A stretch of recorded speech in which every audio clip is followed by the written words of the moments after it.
বিসমিল্লাহির রহমানির রহিম। আসসালামু আলাইকুম ওয়া রাহমাতুল্লাহি ওয়া বারাকাতুহু।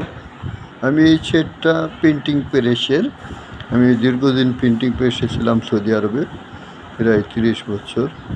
তো আমি এই সেটটা নিয়ে আসছিলাম বাংলাদেশে নিজে ব্যবসা করার জন্য।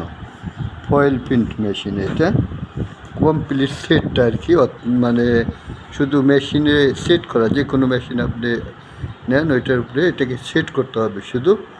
এখানে ফয়েল প্রিন্টের যা যা দরকার হয় হিটারের থেকে শুরু করে মানে কমপ্লিট ফয়েল প্রিন্ট মেশিনটা আর কি, শুধু আপনার মেশিন যেটা বাংলাদেশের থেকে কিনে ওইটার উপরে সেট করতে হবে। সেটিংটাও আমি ইচ্ছা করলে করে দিতে পারবো। তো আপনারা, আমি যে নাম্বার দিচ্ছি, কেউ আগ্রহী হলে আমার সাথে কন্ট্যাক্ট করবেন। আমার সাথে আরও বাড়তি কিছু এক্সট্রা জিনিস আছে, যেমন বাইনিয়ার স্কেল বলে বাংলাদেশে, যেটা কম্পাস আছে, এগুলি সব বাইরের থেকে নিয়ে আসছি, সৌদির থেকে। সেটটা তুর্কির তৈরি, আমি তুর্কির এক লোকের থেকে কিনছি, অর্ডার দিয়ে বানিয়ে সে দিচ্ছে আমাকে। কার্টন সহ আছে। ইনশাল্লাহ আগ্রহ থাকলে আপনাদের যোগাযোগ করবেন। আমি এখানে নাম্বারটা আপনাকে অ্যাড করে দিচ্ছি।